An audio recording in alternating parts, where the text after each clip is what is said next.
El regreso del ahogado, leyenda de Veracruz. Para conocer el inicio de esta historia tenemos que remontarnos al año de 1607, cuando gobernaba don Luis de Velasco II. Desde ese entonces se comenzó a hablar de este hecho tan siniestro y difícil de creer, pero conozcamos todo. Ocurrió que todas las naves que procedían de Cuba naufragaban o eran abandonadas por sus tripulantes sin causa alguna. Se creía que a poco de haber abandonado las costas de aquel país para dirigirse a Veracruz, en cierto paraje del océano, el mar se embravecía de pronto. Los marinos se esforzaban por dominar la embarcación, pero un terrible espectro se aparecía de la nada, haciendo que hasta el más valiente se arrojara al mar. Luego, el mar se calmaba poco a poco, pero para ese entonces el barco ya no llevaba tripulantes. Al ver las naves tan completas y sin rastros de saqueo, las autoridades se asustaban cada vez más, pues eso era señal de que no se trataba de piratas, ni nada por el estilo, sino que se trataba de algo aterrador y sobrenatural. Entretanto, en la corte del virrey se recibía la visita de un enviado del monarca español. Este hombre iba a desposarse con una joven criolla a quien todavía no conocía, por lo que el virrey lo llevó hasta su casa para presentarlo. Se trataba de doña Dolores de Juárez, joven conocida por su gran hermosura. No cabe duda que este enlace será el mejor logrado de mi vida, se dijo al momento en que vio a doña Dolores. La identidad del joven era en realidad otra, y es de aquí de donde precisamente parte el misterio del ahogado. Garcés de Balbuena, como en realidad se llamaba, había conocido a don Felipe de Chávez y de la Reguera, como se hacía llamar, en un navío. Balbuena no era precisamente el hombre lleno de virtudes que creía de la Reguera, y entre sus temas de amoríos lo entretuvo hasta entrada la noche.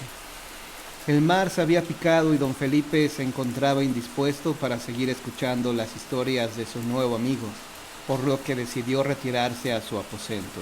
Fue entonces cuando a Balbuena se le vino esa terrible idea a la mente. A nadie le parecerá extraño que se cayera por la borda. Después de todo, se encuentra tan mal que no levantará sospechas el acto, se dijo. Tomándolo del brazo, Balbuena lo condujo a cubierta con las palabras falsas de que lo llevaba a su aposento. Sin embargo, una ráfaga de aire lo hizo despertar, pero ya era demasiado tarde. El despiadado hombre tenía controlado a don Felipe. «Este será su alojamiento eterno», dijo Balbuena mientras lo arrojaba al mar. «¡Maldito eres!», dijo don Felipe, «y maldito será tu destino». «No lo creo», aseguró Balbuena. «Yo tomaré tu lugar y desposaré a la mujer que tanto deseas». «No te saldrás con la tuya», afirmó don Felipe mientras caía al mar. «¿Olvidas que ni siquiera te conoce?». Las olas del mar terminaron por sepultar a don Felipe, quien en vano gritó varias veces para que alguien lo ayudara. Los días pasaron y Balbuena se trasladó al aposento de don Felipe, y de ahí no salió. Fingía que estaba enfermo, pues de esa manera nadie lo reconocería. El navío tocó tierra la mañana del 12 de septiembre de 1607 y como el temible hombre llevaba las ropas de don Felipe, nadie sospechó que no se trataba de él. Momentos después fue transportado a la capital, donde se entrevistaría con el virrey. Y es aquí de donde partimos nuestra historia, porque desde aquel día el fantasma del mar comenzó a aparecerse. Balbuena estaba fascinado con su siniestra usurpación. La mujer con la que se desposaría era en verdad muy hermosa, y los lujos con los que ahora vivía se le hacían la mejor recompensa a sus fechorías. «Es bella la damisela que tomaré por esposa a nombre de don Felipe», se decía al tiempo que reía y se desvestía. Cuando se disponía a dormir, algo comenzó a formarse en el espejo que adornaba la habitación. Un ser descarnado y lleno de algas salió poco a poco del objeto. «¿Qué pasa?», gritó. «Tienes que volver», dijo el ser. «Tienes que hacerlo. y ahí es donde morirás. Balbuena se cubrió el rostro al momento y como por arte de magia el ser desapareció. «Oh, fue una visión», se dijo tratando de tranquilizarse. Apuró un jarro de agua para refrescar su garganta que había quedado seca por la espantosa impresión. Más tranquilo se dispuso a acostarse.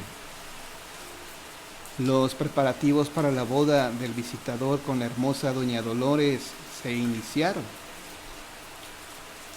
Balbuena no cabía de gusto, pues la usurpación lo había liberado de todos sus pesares, además de que la forma recatada de la dama lo ansiaba cada vez más. Así llegó la víspera de la ceremonia.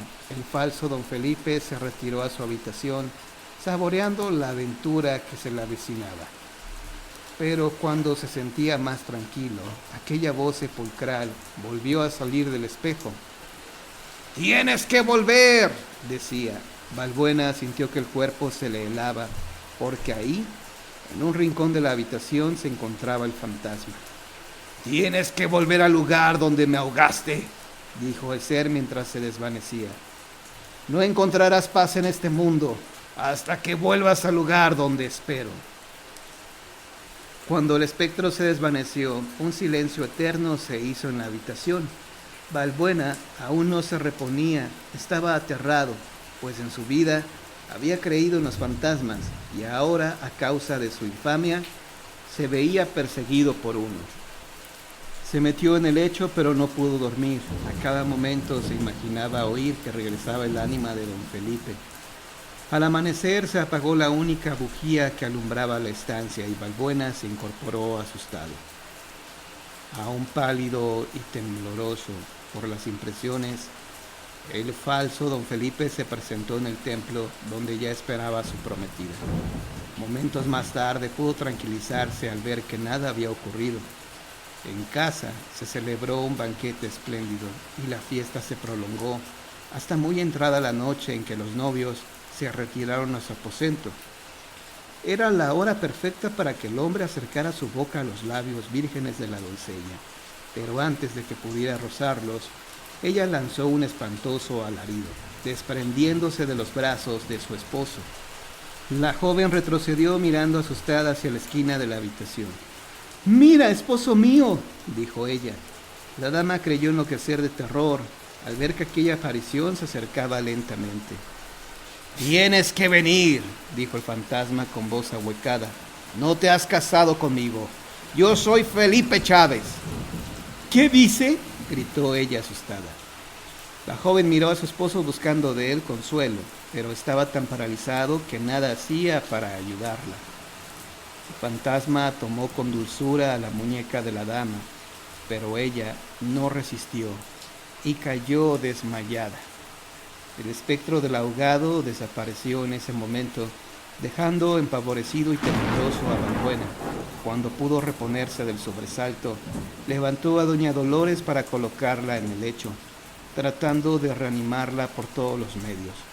Pero la dama, a pesar de estar viva aún, se encontraba fría y yerta como la muerte. Intentaron aplicarle todos los remedios conocidos, pero nada pudo reanimarla. Siempre que el falso don Felipe intentaba hablar con su esposa, se escuchaba la sepulcral voz. Pasados algunos días, el fantasma volvió a salir del espejo, pero en esta ocasión llevaba un fin: llevarse a doña Dolores. «He venido a llevármela», dijo tomándola del brazo. «¡No!», gritó Balbuena. Y aunque intentó rescatar a la dama, el viscoso fantasma la levantó sin ningún contratiempo. Al acudir los sirvientes a la habitación, encontraron muerta a la señora y enfermo al visitador. Varios días los pasó enfermo, hablando constantemente en su delirio del aparecido que lo atormentaba. «No iré», decía entre fiebres, «no lo haré, no iré al mar, no volveré a Veracruz». El virrey estaba enterado de la enfermedad del visitador y creyó muy prudente el escribirle a su familia en España. Al recibir la respuesta, se apersonó en el aposento del convaleciente para darle la noticia. Te traigo buenas noticias, visitador, dijo el virrey. Su Majestad, apenado por su actual situación, ha decidido que vuelva con su familia a España. Al escuchar esto, Balbuena se vio acorralado en su propia trampa. Pensó en escapar, pero la debilidad se lo impedía. Días más tarde, unos caballeros llegaron para conducirlo hasta Veracruz. Balbuena aún pensaba en el modo de escapar, pero no contaba con las fuerzas suficientes para hacerlo. Y sin poder evitarlo, Balbuena se encontraba a bordo de un navío que cargaba mercancías y diezmos para España. Fatigado, se echó a dormir, pero al anochecer se enderezó sobresaltado. ¡La profecía!, dijo. ¿Qué le sucede?, dijo uno de los tripulantes que lo acompañaban.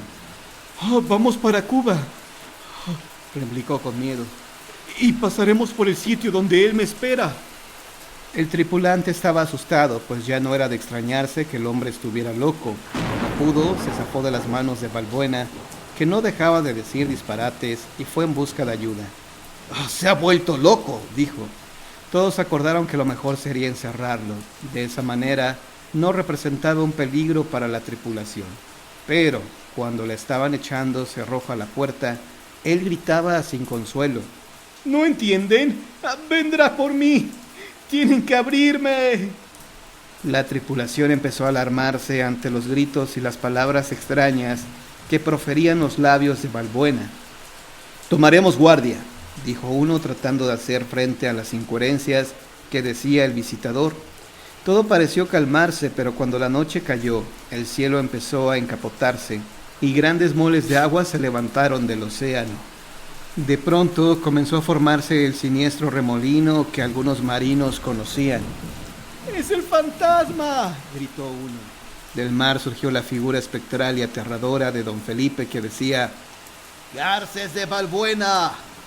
El asesino estaba escuchando todo lo que se decía arriba. Sentía que la piel se le erizaba de miedo. Después, y casi sin pensarlo, se puso de rodillas y comenzó a orar. «¡Tienes que venir conmigo!», dijo el fantasma, apareciéndose en su aposento. «No quiero ir», dijo Balbuena, sujetándose de una viga. Los ocupantes del barco aún estaban paralizados de horror cuando vieron que la puerta del camarote de Garcés se abría para dar paso al fantasma. Atrás de él, dando alaridos, venía don Garcés impulsado por una fuerza extraña. «¡No!», gritaba con fuerza. «¡Tienen que ayudarme! ¡No dejen que me lleve!». Cuando el fantasma se paró junto a la borda, el remolino se volvió a formar. Luego se arrojó junto con Garcés sobre él. Todo volvió a la calma mientras los acompañantes de Balbuena se miraban perplejos, sin atreverse a mover un dedo. Desde entonces los habitantes de Veracruz aseguran que don Garcés se aparece todas las noches en aquel punto donde el fantasma de don Felipe lo hundió. Su propósito es llevarse a alguien para que ocupe su lugar y pueda descansar, pero esta persona se dice que tiene que ser de sentimientos ruines como los de él. Sin embargo, poco después de su muerte, la ruta fue modificada y hasta la fecha no ha habido un barco que pase por el lugar exacto, por lo que el fantasma solo se deja ver a lo lejos. Así que si usted algún día viaja en barco rumbo a Cuba, no olvide volver su mirada hacia el mar. Quizá en un golpe de suerte pueda ver aquella alma en pena.